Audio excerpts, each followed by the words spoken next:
Hi all, ಶುಭೋದಯ, good morning. ಇವತ್ತಿನ ಶುಕ್ರವಾರದ ವ್ಲಾಗನ್ನು ನಿಮ್ಮ ಜೊತೆ ಶೇರ್ ಮಾಡಲಿಕ್ಕೆ ಇದ್ದೇನೆ.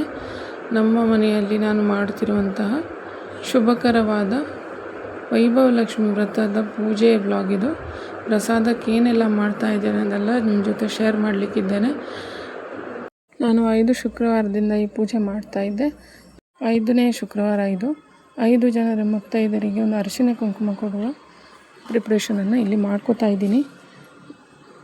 ಪೂಜೆ ಎಂದರೆ ಅದು ಒಂದು ಆಚರಣೆ ಅಲ್ಲ, ಅದು ನಮ್ಮ ಭಕ್ತಿ ಮತ್ತು ನಂಬಿಕೆಯ ಪ್ರತೀಕ. ನಾನು ಸಿಂಪಲ್ಲಾಗಿ ವೈಭವಲಕ್ಷ್ಮಿ ಪೂಜೆ ಮಾಡ್ತಾ ಇರೋದು.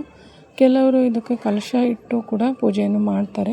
ನಾನಿಲ್ಲಿ ಫೋಟೋವನ್ನು ಇಟ್ಟು ಪೂಜೆ ಮಾಡ್ತಾ ಇರೋದು. ಮನಸ್ಸಿನಿಂದ ದೇವರನ್ನು ಆರಾಧಿಸಿದಾಗ ನಮಗೆ ಶಕ್ತಿ, ಧೈರ್ಯ, ನೆಮ್ಮದಿ ಎಲ್ಲ ಸಿಗುತ್ತದೆ. ಪೂಜೆಗೆ ಎಲ್ಲ ನಂದು ಸಿದ್ಧತೆ ನಡೀತಾ ಇದೆ. ಇವಾಗ ನಾನು ದೀಪವನ್ನು ಬೆಳಗಿಸಿ ಹೂವನ್ನು ಅರ್ಪಿಸಿ ಪ್ರಾರ್ಥನೆ ಮಾಡುವಂತಹ ಕ್ಷಣಗಳು ತುಂಬ ಅಮೂಲ್ಯದಾಗಿರುತ್ತದೆ. ನಾನಿಲ್ಲಿ ನೈವೇದ್ಯ ಎಲ್ಲ ಇಟ್ಟು ಇವಾಗ ಪೂಜೆಗೆ ರೆಡಿ ಮಾಡ್ಕೋತಾ ಇದ್ದೀನಿ. ಭಕ್ತಿಯಿಂದ ಮಾಡಿದ ಪೂಜೆ ನಮ್ಮ ಜೀವನದಲ್ಲಿ ಸದಾ ಬೆಳಕನ್ನು ತರುತ್ತದೆ ಅಂತ ನಾನು ನಂಬುತ್ತೇನೆ. ಈಗ ಪ್ರಸಾದಕ್ಕೆ ನಾನು ಒಂದು ರವೆ ಒತ್ತು ಶಾವಿಗೆಯಿಂದ ಒಂದು ಪಾಯಸವನ್ನು ಮಾಡಲಿಕ್ಕಿದ್ದೇನೆ. ಅದ್ರ ಜೊತೆ ನಾನು ಉಸ್ಲಿಯನ್ನು ಕೂಡ ತೋರಿಸ್ಲಿಕ್ಕಿದ್ದೇನೆ. ಇವೆರಡು ಪ್ರಸಾದ ನಾನು ದೇವರಿಗೆ ಅಂತ ಮಾಡಿರೋದು. ಇದು ರವೆಯಿಂದ ಮಾಡಿರುವಂತಹ ಒತ್ತು ಶಾವಿಗೆ. ಈಸಿಯಾಗಿ ಇಲ್ಲಿ ಊರಲ್ಲಿ ಈಸಿಯಲ್ಲಿ ಅವೈಲೇಬಲ್ ಇದೆ. ಇನ್ನು ಬೆಂಗಳೂರಲ್ಲಾದರೆ ಮಂಗಳೂರು ಸ್ಟೋರಲ್ಲಿ ನಿಮ್ಗೆ ಖಂಡಿತ ಇದನ್ನು ಸಿಗುತ್ತೆ. ತುಂಬಾ ಟೇಸ್ಟಿ ಆ್ಯಂಡ್ ವೆರಿ ಹೆಲ್ದಿ. ಇದರಲ್ಲಿ ಏನು ಮಾಡಿದರೂ ತುಂಬಾ ರುಚಿಯಾಗಿರುತ್ತೆ. ಇದರಲ್ಲಿ ಉಪ್ಪಿಟ್ಟು ಅಥವಾ ಕೇಸರಿ ಬಾತು, ಅದು ಶಾವಿಗೆ ಕೇಸರಿ ಬಾತು ಕೂಡ ಇದರಲ್ಲಿ ಮಾಡ್ಬೋದು. ತುಂಬಾ ಚೆನ್ನಾಗಿರುತ್ತೆ. ಇವಾಗ ನಾನು ಒಂದು ಪ್ಯಾನಲ್ಲಿ, ಒಂದು ಕಡಾಯಿಯಲ್ಲಿ ಇದು ಒತ್ತು ಶಾವಿಗೆನ ಈ ರೀತಿ ಬಿಡಿಸ್ಕೋತಾ ಇದ್ದೀನಿ. ಇದಕ್ಕೆ ನಾನು 1 ರಿಂದ 2 ಸ್ಪೂನಷ್ಟು ತುಪ್ಪವನ್ನು ತೆಗೆದುಕೊಂಡಿದ್ದೇನೆ. ಈ ಶಾವಿಗೆ ಸ್ಪೆಷಾಲಿಟಿ ಏನಂದರೆ ಹುರಿಯುವಂತಹ ಅಗತ್ಯ ಏನೂ ಇರೋದಿಲ್ಲ. ಸುಮ್ಮನೆ ಇದಕ್ಕೆ 1-2 ಸ್ಪೂನ್ ತುಪ್ಪ ಹಾಕಿ ಚೆನ್ನಾಗಿ ಟೇಸ್ಟ್ ಬರುತ್ತೆ ಅನ್ನೋದಕ್ಕೋಸ್ಕರ ನಾನೊಂದು 2 ಸ್ಪೂನ್ ತುಪ್ಪ ಹಾಕ್ಕೊಂಡಿದ್ದೇನೆ. ಇವಾಗ ಇದನ್ನು ಚೆನ್ನಾಗಿ ಮಿಕ್ಸ್ ಮಾಡ್ಕೊತಾ ಇದ್ದೀನಿ ಅಷ್ಟೇ. ಏನು ಹುರಿಯುವಂತಹ ಅವಶ್ಯಕತೆಗೆ ಇಲ್ಲ.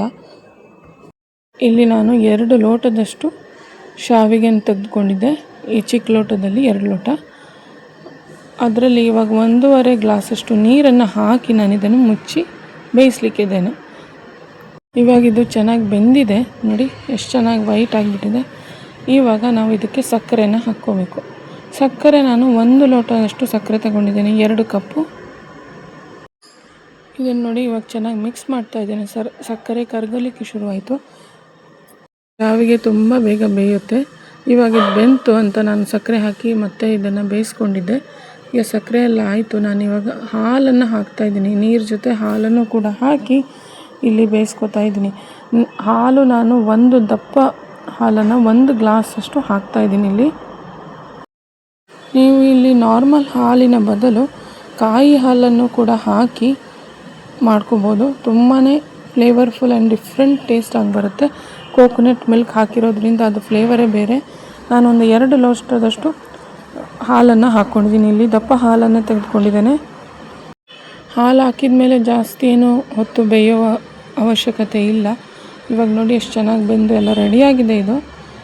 ಇವಾಗ ನಾನು ತುಪ್ಪದಲ್ಲಿ ಫ್ರೈ ಮಾಡಿ ಇಟ್ಕೊಂಡಿರುವಂಥ ನಟ್ಸನ್ನು ಹಾಕ್ತಾಯಿದ್ದೇನೆ. ಗೋಡಂಬಿ, ದ್ರಾಕ್ಷಿ ಇವೆಲ್ಲವನ್ನು ಇದಕ್ಕೆ ಹಾಕ್ತಾಯಿದ್ದೇನೆ. ಇದ್ರ ಜೊತೆ ನಾನು ಏಲಕ್ಕಿ ಕೂಡ ಹಾಕ್ಕೋತಾ ಇದ್ದೀನಿ. ಇವಾಗ ಇದನ್ನೆಲ್ಲ ಹಾಕಿ ಚೆನ್ನಾಗಿ ಮಿಕ್ಸ್ ಮಾಡಿಕೊಂಡೆ. ಇಲೈಚಿ ಪೌಡರ್ ನಾನು 1 ಸ್ಪೂನಷ್ಟು ಏಲಕ್ಕಿ ಪುಡಿಯನ್ನು ಇಲ್ಲಿ ಹಾಕ್ಕೊಂಡಿದ್ದೀನಿ. ಇವೆಲ್ಲ ಹಾಕಿದ ಮೇಲೆ ಚೆನ್ನಾಗಿ ಮಿಕ್ಸ್ ಮಾಡಿದರೆ ತುಂಬಾ ಡೆಲಿಷಿಯಸ್ ಆದಂತಹ ರವೆ ಒತ್ತು ಶಾವಿಗೆಯ ಪಾಯಸ ರೆಡಿ ಆಯಿತು. ಮಾಡೋದಕ್ಕಂತೂ ತುಂಬಾ ಸುಲಭ ಮತ್ತು ತುಂಬಾ ಟೇಸ್ಟಿಯಾದಂತಹ ಪ್ರಸಾದ ರೆಡಿಯಾಗಿದೆ. ಇವಾಗ ಇನ್ನೊಂದು ಪ್ರಸಾದಕ್ಕೆ ನಾನು ಕಡಲೆ ಕಾಳು ಅಂದರೆ ಕಪ್ಪು ಕಾಳುವ ಚೆನ್ನ ಅದರಿಂದ ಉಪಯೋಗಿಸಿ ಒಂದು ಉಸ್ಲಿಯನ್ನು ಮಾಡಲಿಕ್ಕಿದ್ದೇನೆ. ತುಂಬ ಸುಲಭವಾದಂತಹ ನಮ್ಮ GSB ಸ್ಟೈಲಿನ ಉಸ್ಲಿ. ಇವಾಗ ಇಲ್ಲಿ ಒಂದು ಕಡಾಯಿಯಲ್ಲಿ ನಾನು ತೆಂಗಿನೆಣ್ಣೆಯನ್ನು ತೆಗೆದುಕೊಂಡಿದ್ದೇನೆ. ಮುಂಚೆನೇ ನಾನು ಕಡಲೆಕಾಳನ್ನು ನೆನೆ ಹಾಕಿ ಕುಕ್ಕರನ್ನು ಮಾಡಿಟ್ಕೊಂಡಿದ್ದೆ. ಇವಾಗ ಸಾಸಿವೆ ಹಾಕೋತಾ ಇದ್ದೀನಿ. ಸಾಸಿವೆ ಸಿಡಿದ ಮೇಲೆ ಕರ್ಬೇವಿನ ಸೊಪ್ಪು ಹಾಕಿದ ಮೇಲೆ ಹಸಿಮೆಣಸಿನಕಾಯಿಯನ್ನು ಹಾಕೋತಾ ಇದ್ದೀನಿ. ಹಸಿಮೆಣಸಿನಕಾಯಲ್ಲಿ ನಾನು 2 ತಗೊಂಡ್ಕೊಂಡಿದ್ದೇನೆ. ಖಾರಕ್ಕೆ ನಿಮಗೆ ಎಷ್ಟು ಬೇಕೋ ಅಷ್ಟು ಹಾಕ್ಕೊಳ್ಳಿ. ನಾನಿಲ್ಲಿ ಬ್ಯಾಡಗಿ ಮೆಣಸಿನಕಾಯಿ ಇಲ್ಲಿ ಬಳಸ್ತಾ ಇಲ್ಲ. ನೀವು ಬೇಕಿದ್ರೆ ಅದನ್ನು ಕೂಡ ಹಾಕ್ಕೊಬೋದು. ಕೆಲವರು ಉಸ್ಲಿ ಮಾಡುವಾಗ ಕಾಯಿ ತುರಿ ಮತ್ತು ಹಸಿಮೆಣಸಿನಕಾಯಿ ಕೊತ್ತಂಬರಿ ಸೊಪ್ಪು ಎಲ್ಲ ಹಾಕಿ ರುಬ್ಬಿ ಮಾಡ್ತಾರೆ. ಇಲ್ಲಿ ನಾವು ರುಬ್ಬಿ ಎಲ್ಲ ಮಾಡಲ್ಲ, ಸುಮ್ಮನೆ ಕ್ವಿಕ್ಲಿ ಆ್ಯಂಡ್ ಈಸಿಯಾಗಿ ಮಾಡಬೇಕು ಅಂತ ನಾನು ಈ ರೀತಿಯಾಗಿ ತೋರಿಸ್ತಾ ಇದ್ದೇನೆ. ಹಸಿಮೆಣಸಿನಕಾಯಿ ಹಾಕಿದ್ದೇನೆ, ಒಂದು 2 ತೊಗೊಂಡಿದ್ದೇನೆ. ಚೆನ್ನಾಗಿ ಫ್ರೈ ಆದಮೇಲೆ ಇವಾಗ ನಾನು ಬೇಯಿಸ್ಕೊಂಡಿರುವಂತಹ ಕಾಳನ್ನು ಇಲ್ಲಿ ಹಾಕ್ತಾಯಿದ್ದೇನೆ. ಇದನ್ನು ಯಾವ ಕಾಳಲ್ಲಿ ಬೇಕಾದರೂ ನೀವು ಮಾಡ್ಕೊಬೋದು. ತುಂಬಾ easy, healthy and very nutritious ಕೂಡ ಹೌದು. ವೆಯ್ಟ್ ಲಾಸ್ ರೆಸಿಪಿ ಅಥವಾ ಲಂಚ್ ಡಿನ್ನರ್ ಎಲ್ಲ ಸ್ಕಿಪ್ ಮಾಡೋರು ಕೂಡ ಇದನ್ನು ಪ್ರೋಟೀನ್ ರಿಚ್ ರೆಸಿಪಿ ಅಂತಲೇ ಹೇಳ್ಬೋದು. ರುಚಿಗೆ ತಕ್ಕಷ್ಟು ಉಪ್ಪನ್ನು ಹಾಕ್ಕೋತಾ ಇದ್ದೀನಿ. ಚೆನ್ನಾಗಿ ಇದನ್ನು ಮಿಕ್ಸ್ ಮಾಡ್ಕೊಂಡು ಮೇಲ್ಗಡೆಯಿಂದ 1-2 ಹಿಡಿಯಷ್ಟು ನಾನು ಫ್ರೆಶ್ ಕಾಯಿ ತುರಿಯನ್ನು ಇಲ್ಲಿ ಹಾಕ್ತಾಯಿದ್ದೇನೆ. ನೀವು ಇದಕ್ಕೆ ಜೊತೆಗೆ ಬೇಕಿದ್ರೆ ಕೊತ್ತಂಬರಿ ಸೊಪ್ಪು ಕೂಡ ಹಾಕೋಬೋದು. ನಾನಿಲ್ಲಿ ಕಾಯಿ ತುರಿಯನ್ನು ಹಾಕ್ಕೋತಾ ಇದ್ದೀನಿ. ಇವಾಗ ಇವೆಲ್ಲವನ್ನು ಹಾಕಿ ಚೆನ್ನಾಗಿ ಮಿಕ್ಸ್ ಮಾಡಿ 1-2 ನಿಮಿಷ ಬೇಯಿಸಿದರೆ ನಮ್ಮದು ಸೂಪರ್ ಡೆಲಿಷಿಯಸ್ ಪ್ರಸಾದ ಕೂಡ ರೆಡಿಯಾಗಿದೆ, ಕಡಲೆಕಾಳಿನ ಉಸ್ಲಿ. ನೀವು ಕೂಡ ಖಂಡಿತ ಮಾಡಿ ನೋಡಿ ಮತ್ತು ಹೇಗೆ ಬಂತು ಅಂತ ನನಗೆ ತಿಳಿಸಿ. ನನ್ನ ಈ ಪೂಜಾ ಪ್ರಿಪ್ರೇಷನ್ ವ್ಲಾಗ್, ಪೂಜೆ ವ್ಲಾಗ್ ನಿಮ್ಗೆ ಹೇಗೆ ಅನಿಸ್ತು ಅಂತ ನನಗೆ ಖಂಡಿತ ಕಮೆಂಟ್ ಮಾಡೋದನ್ನು ಮರಿಬೇಡಿ. ನೀವೇನಾದರೂ ನನ್ನ ವಿಡಿಯೋ ಇಷ್ಟ ಆಗಿದ್ದಲ್ಲಿ ಲೈಕ್, ಶೇರ್ ಮತ್ತು ಸಬ್ಸ್ಕ್ರೈಬ್ ಮಾಡಿ ಫ್ರೆಂಡ್ಸ್. ಲಕ್ಷ್ಮೀ ದೇವಿಯ ಕೃಪೆ ಎಲ್ಲರ ಮೇಲೆ ಸದಾ ಇರಲಿ ಅಂತ ಹೇಳ್ತಾ ನನ್ನ ಈ ವ್ಲಾಗನ್ನು ನಾನಿಲ್ಲಿ ಎಂಡ್ ಮಾಡ್ತಾ ಇದ್ದೀನಿ. Thank you for watching and bye.